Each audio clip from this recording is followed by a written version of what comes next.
Our hearts beat to the city streets. We began to feel the fire. We rise like tall buildings as the hello and welcome back to the channel. तर संध्याकाळचे 7 वाजलेले आहेत आणि आज खूप छान मस्त दिवस आहे आणि खूप दिवसांनी ब्लॉग एडिट करते आहे। तर मी आज तुम्हाला माझं नाईट रूटीन शेअर करणार आहे। तर सगळ्यात आधी मी 7 वाजताला देवाची पूजा करत असते। देवापाशी दिवा लावते, तुळशीपाशी दिवा लावते आणि देवाची पूजा अर्चना करून घेते। हे माझं सगळ्यात पहिले इव्हिनिंगचं सगळ्यात पहिलं हे काम आहे। खूप छान वाटतं देवाची पूजा केल्यानंतर, देवापाशी अगरबत्ती दिवा लावल्यानंतर अतिशय मन प्रसन्न वाटतं आणि मग पुढच्या कामाला सुरुवात होते। तर ही माझी नेहमीची रूटीन आहे। त्यानंतर 7:30 वाजता मी विहांशला घेऊन खाली जाते। 7:30 वाजता आमच्या इथे खाली सोसायटीमध्ये मंदिर आहे, तर मंदिरात गणपतीची आरती होत असते। तर विहांशला खूप आवडतं मंदिरात देवबाप्पाकडे जय जय करायला। तर 7:30ला ठरलेलं असतं की त्याला घेऊन जायचं असतं। त्यानंतर 8 वाजता मी स्वयंपाकाची तयारी करते। तर आज मी जेवणामध्ये बनवणार आहे कुरकुरी भेंडी। तर कुरकुरी भेंडीची जी रेसिपी आहे अगदी सोपी आहे आणि ही जी भेंडी आहे कुरकुरी अतिशय टेस्टी लागते। 30 भेंडीची भाजी खाऊन बोर झालेला असाल तुम्ही तर या पद्धतीने भेंडीची भाजी नक्की बनवून बघा। तर यासाठी ना मी भेंडीचे छान काप करून घेतलेले आहे, बारीक बारीक काप करून घेतले आहे। त्यामध्ये मी तिखट, त्यानंतर हळद आणि थोडासा कांदा लसूण मसाला, थोडासा जिरं पावडर टाकून घेणार आहे। तुम्हाला जर वाटत असेल तर तुम्ही अजून मसाले ॲड करू शकता। आम्ही जास्त मसाले खात नाही, त्याच्यामुळे आम्ही इतकेच मसाल्यांचा वापर करतो। आणि सगळ्यात शेवटी बेसन टाकून घ्यायचं आहे आणि बेसन टाकल्यानंतर ना थोडंसं तेल टाकायचं आहे आणि छान आपल्याला मिक्स करून घ्यायचं आहे। तर मी छान चम्मचच्या साहाय्याने इथे मिक्स करून घेते।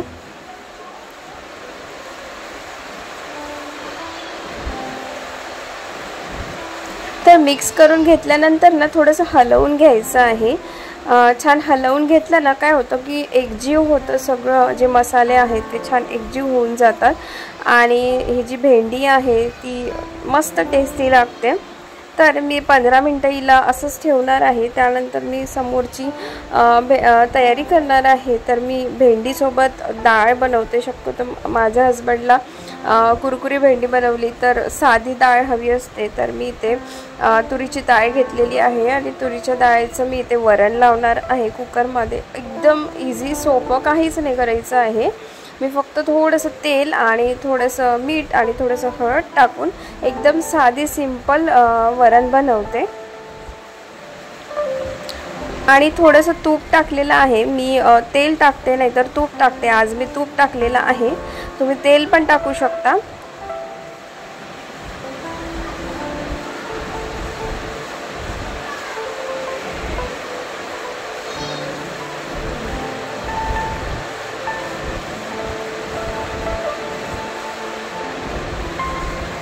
तर आता 15 मिनिटानंतर ना आपल्याला जी कुरकुरी भेंडी आपण मसाला बनवून ठेवलेला होता त्याला आपल्याला तळून घ्यायचं आहे। तर मी कढईमध्ये ना तेल घेतलेलं आहे, खूप कमी तेलामध्ये आपल्याला कुरकुरी भेंडीला तळून घ्यायचं आहे।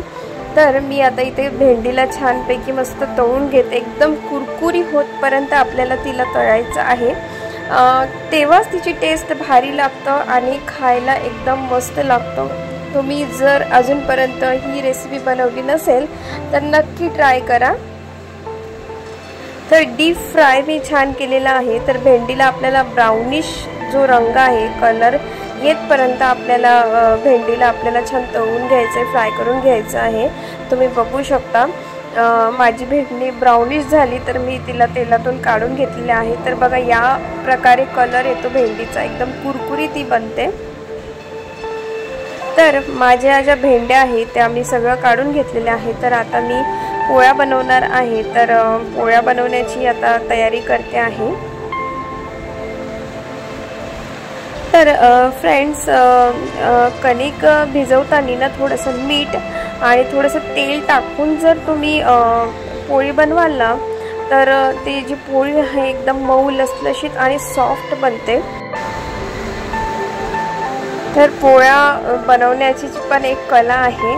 मला अजून पण तितक्या चांगल्या पोळ्या बनवता नाही आहेत, पण ठीक आहे, मी ट्राय करते बनवायचं। कधी माझी पोळी फुगते, कधी नाही फुगत।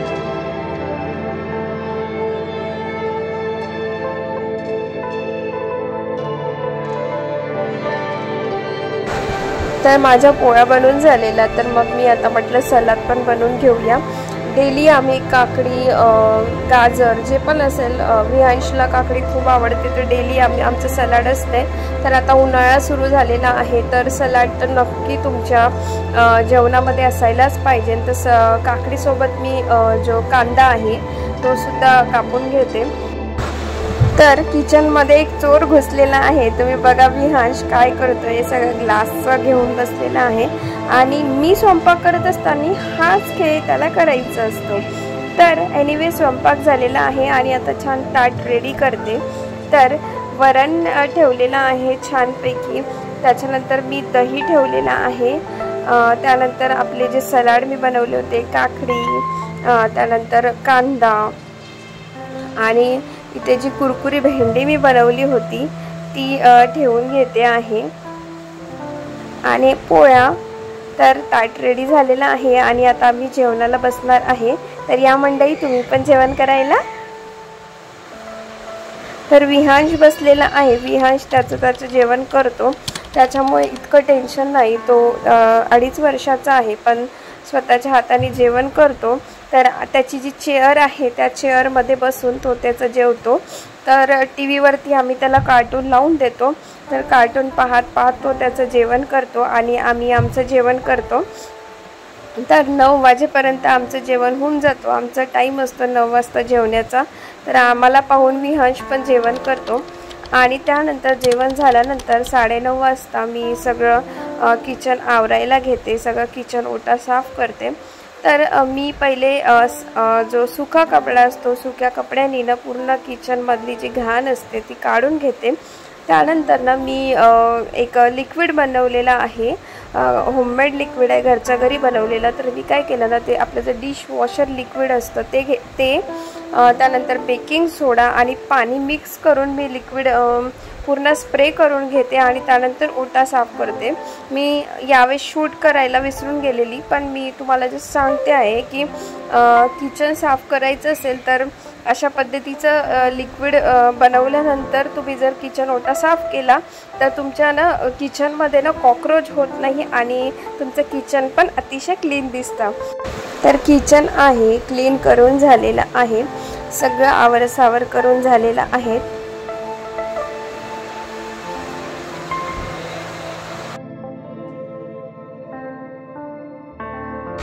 तर सगळं आवरून झाल्यानंतर 10 वाजता आम्ही विहांशला घेऊन खाली वॉकला जातो। तर वॉक करायला खूप आवडतं विहांशला, खाली त्याला त्याचे फ्रेंड्स दिसतात, मग फ्रेंड्ससोबत तो त्याच्या गप्पा इकडे तिकडे फिरणं, मेन म्हणजे त्याला फिरवणं गरजेचं असतं की तो थकायला पाहिजे। तो थकला की तो डायरेक्ट झोपी जातो। तर रात्रीचे 10:30 वाजता आमचं झोपण्याची वेळ असतो आणि झोपण्याआधी मी माझं स्किन केअर रुटीन म्हणजे रोज नाईट क्रीम अप्लाय करते। तर मंडळी हा होता आजचा नाईट रुटीन ब्लॉग। मी अपेक्षा करते तुम्हाला ब्लॉग आवडला असेल। भेटूया नेक्स्ट व्हिडिओमध्ये, तोपर्यंत बाय बाय।